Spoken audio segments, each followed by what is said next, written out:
Many centuries ago, in a beautiful and peaceful kingdom, there lived a king named Midas. Everyone said that King Midas owned more gold than anyone else in the world. In fact, people believed he had so much gold that he could buy an entire city. It was true that King Midas loved gold. However, no one had ever seen his treasure. The people of the kingdom often wondered where he kept it. Where do you think our king keeps so much gold? I have no idea. How can someone own so much gold and never show it off? The truth was that King Midas kept all his gold locked away in a secret dungeon beneath the palace. Every day, he went there to count his enormous collection of golden bricks and coins. The queen was always amused and often joked about it. My dear, don't count your gold every day. What if it suddenly disappears? Don't even joke about that. Don't you know how priceless gold is? Look at the golden necklace you are wearing. Isn't it beautiful? See how brightly it shines. It is beautiful, yes. But no matter how valuable it is, it cannot buy us all the happiness in the world. It can buy me all the happiness. You won't understand. How can anything be more beautiful than gold? The queen disagreed, but she knew there was no point arguing with her husband. As the years passed, King Midas's love for gold only grew stronger. He loved it so much that he named his beloved daughter Marigold. Marigold was the person he loved most in the world. She was cheerful, full of life, and found beauty in the smallest things around her. One day she ran to her father and said, "Father, come and see! The flowers are so beautiful today! And look at the dewdrops shining on the grass!" They are still not shinier than gold. You wouldn't understand, dear. Go and play. Just like her mother, Marigold could never understand how gold could be more beautiful than flowers. As time went by, King Midas spent more and more time alone in the dungeon, counting his treasure over and over again. Then, one day, the royal guards brought a strange man to the palace. The man wore simple clothes, and King Midas noticed that he had no sandals on his feet. Who is this man? The soldier said, I found him wandering through the streets, Your Majesty. He says he is lost and has nowhere to stay. He must be from a faraway land. Arrange a room for him in the palace until we find his home. He shall be our guest. As the days passed, King Midas learned that the stranger was actually Silenus, a close friend of the forest god. Everything was prepared for Silenus with great care. He was treated like royalty and given everything he needed. King Midas made sure that his guest was comfortable and well looked after. A few weeks later, Silenus's home was finally found, and it was time for him to return. That night, King Midas sat alone in his dungeon, counting his gold as usual. Suddenly, a bright light flashed across the room.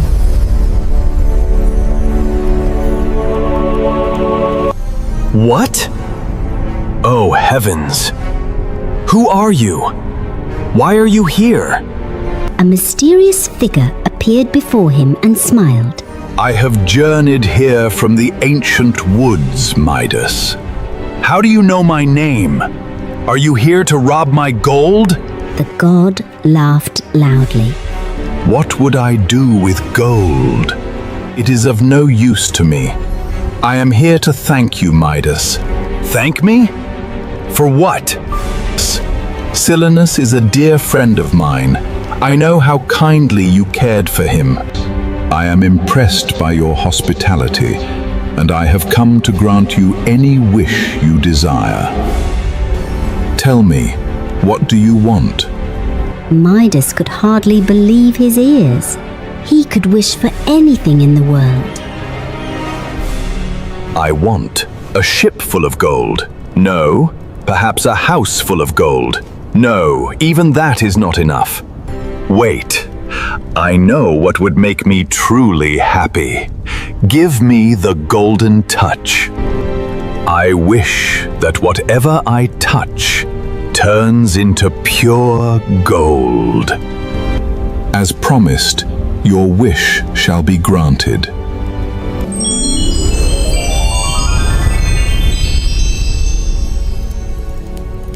When the sun rises tomorrow morning, everything you touch will turn into pure gold. But remember, King Midas, this gift will not make you happy. Gold cannot buy all the happiness in the world. Before Midas could reply, the god disappeared. How could someone like him understand the value of gold? Tomorrow I will become the richest and happiest man on earth. That night, King Midas could hardly sleep. He was too excited for morning to arrive. And soon morning came. How wonderful it would be to sleep in a bed made entirely of gold. Who else in the world could have such fortune? As soon as he touched the bed, it turned into shining gold. It works. Excited beyond measure, Midas touched everything he could find. Chairs, tables, doors, curtains, everything became gold. I no longer need to hide my treasure. Let the whole palace shine.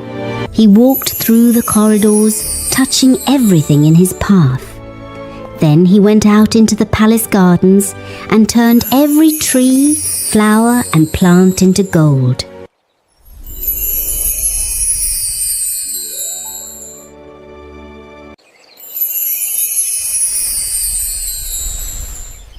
Oh, I am getting tired from all this running.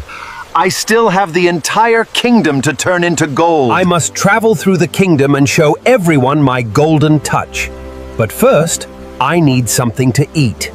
He hurried to the dining hall. A magnificent feast had been prepared for him.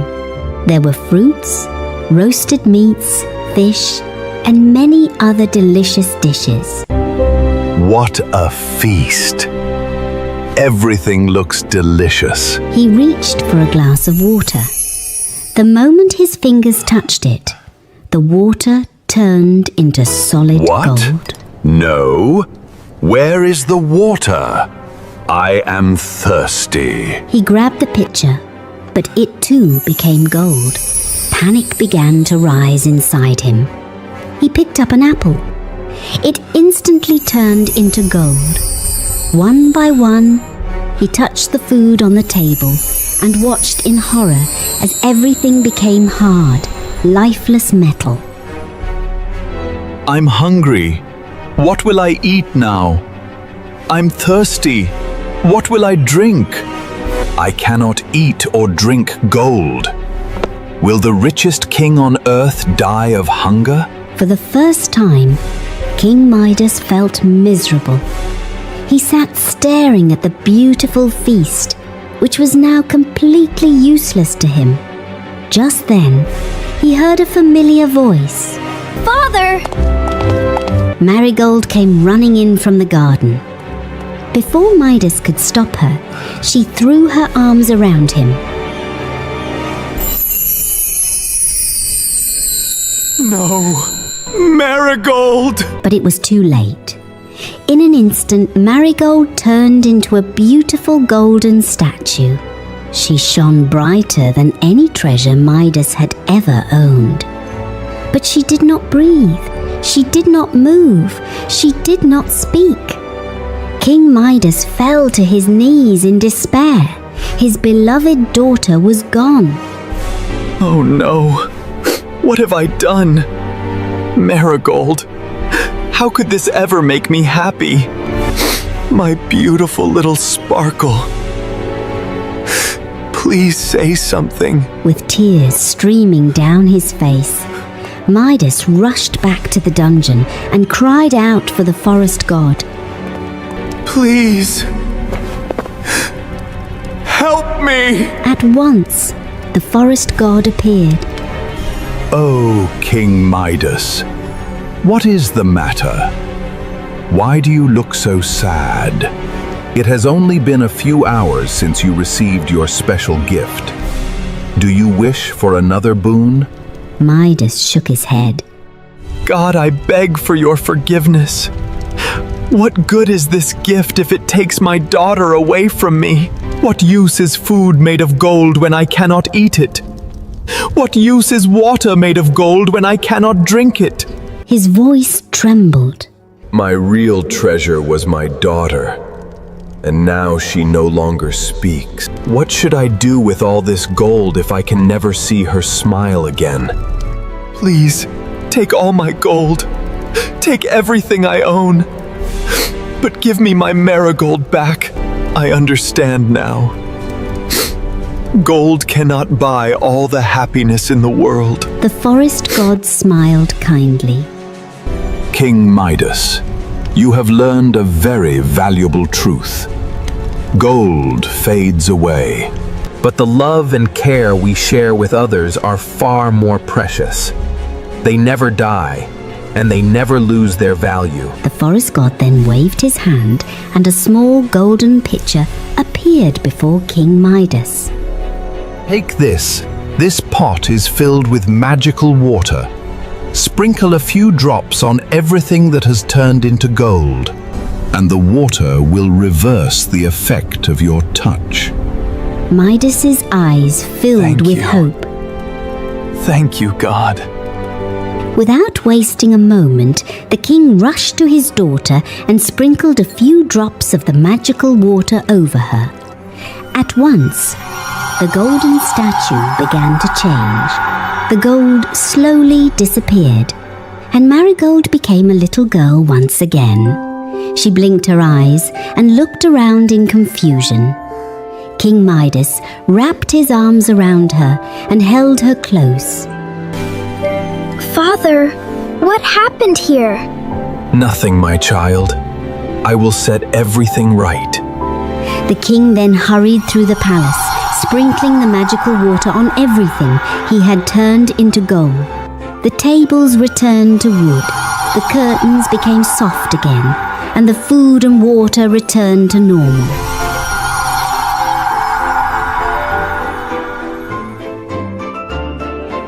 When he was finished, Midas took Marigold by the hand and walked with her into the garden. Together, they sprinkled the magical water over the trees, plants, and flowers. As the spell faded, the garden came back to life. Green leaves appeared once more, colourful flowers bloomed, and birds began singing among the branches. For the first time in his life, King Midas truly saw the beauty of nature. He looked around in wonder. Marigold, look! How beautiful the flowers are! What a beautiful day! See how the dewdrops shine on the grass. They're so beautiful.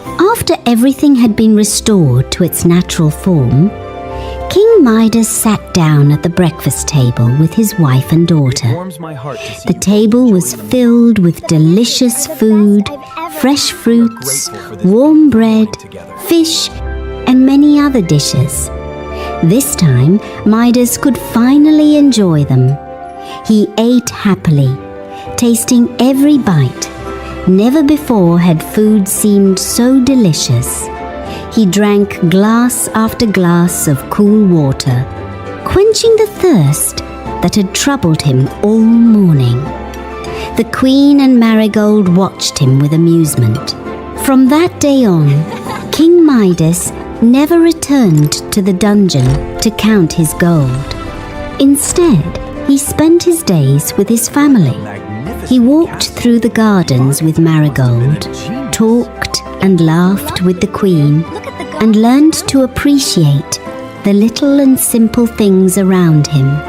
The beauty of flowers, the songs of birds, the warmth of the sunshine, and the smiles of the people he loved became far more valuable to him than all the gold in his kingdom.